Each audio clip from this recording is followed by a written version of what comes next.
As the highly anticipated successor to the Nintendo Switch approaches us swiftly, I've got a hunch that Rayman might finally make it into Super Smash Bros., but not as a stupid trophy this time. Let's get right into it. Rayman in Smash. We've all begged for it for years, we've seen the trophy, we've seen him frozen in ice, we've seen Banjo goddamn Kazooie show up in Smash for God's sake. So where's Rayman? Well, he's coming. Sooner than we might think, actually. Let me explain. In the next 12 months, the Switch will no longer be the latest Nintendo console. As of right now, we don't know what the successor will be called, so I'll call it the Switch 2. But it could be called anything.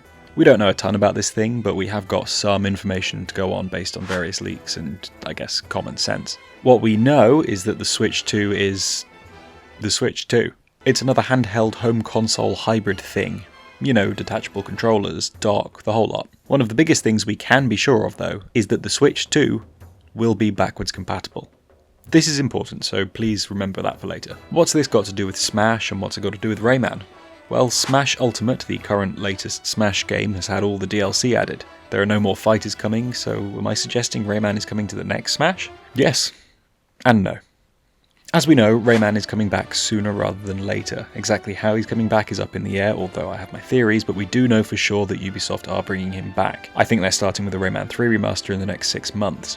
This has actually been leaked by sources claiming that Nintendo have asked third-party developers to provide new releases in the months leading up to the follow-up console's launch so they can put their own focus on a great lineup for that, leaving people with something new to play on the Switch 1, which is fair enough. This is important for 2 reasons. Rayman is coming back and will need some kind of promotion, and Ubisoft have recently worked with Nintendo on a Rayman-related thing. So now more than ever, they're likely to want Rayman in Smash. They have a good working relationship with Nintendo, given how many games they've got set to drop on the Switch in the coming months, and a Smash appearance would absolutely give Rayman the public perception boost that he needs. To double down on this, Rayman is about to appear in Astro Bot. As I predicted about a month ago, this DLC appearance is part of a tie-in deal to help promote an upcoming release. Team Asobi didn't just add Rayman for no reason, they wouldn't do that. Ubisoft had to sign off on this, and given how many Ubisoft properties have made it into Astro Bot, it's clear that Ubisoft asked for this to be added. So, they're already gearing up to begin promoting Rayman again. But how does that get him a spot in Smash Bros?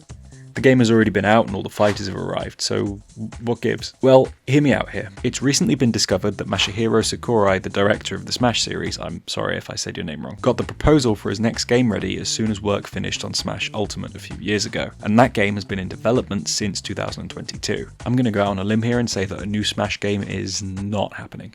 For a long time. It's been 6 years since Smash Ultimate and the fanbase is still crazy active. The game has the most content a Smash game has ever had. Where do you go from there? How do you improve upon this game? And more to the point, when you fail to improve on this game, everyone's just going to go back to Smash Ultimate, since it'll be easily playable on the Switch too, with the backwards compatibility I mentioned. We could kid ourselves and say that Sakurai is working on a new Kirby game, or Kid Icarus, but he's not. The game he pitched, it was Smash Ultimate Deluxe Edition. Remember that time Nintendo took the biggest and best Mario Kart, knowing they'd never be able to top it, and made a deluxe edition for the Switch only to add content as DLC down the line? Do you see where I'm going with this? Smash Ultimate cannot be topped, or at least not for a long time. But what can be done is a director's cut deluxe edition style thing with extra DLC beyond what the original game had. So I think the game he pitched was Smash Deluxe. He knew this would be the biggest game yet and tough to expand on, so he pitched the subsequent one to be the same game, but bigger and better. This then entered development in 2022.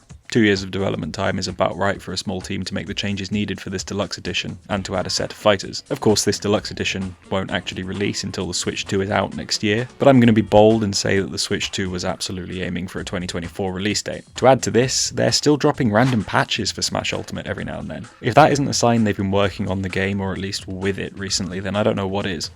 It's also very much in Nintendo's best interest to not split the fanbase by having 2 different Smash games playable on the same console at one time. It was different with the Wii and the GameCube, but Ultimate is a different beast. This would give him a chance to focus on another game for the duration of the Switch 2's life cycle as well, you know, like a new IP.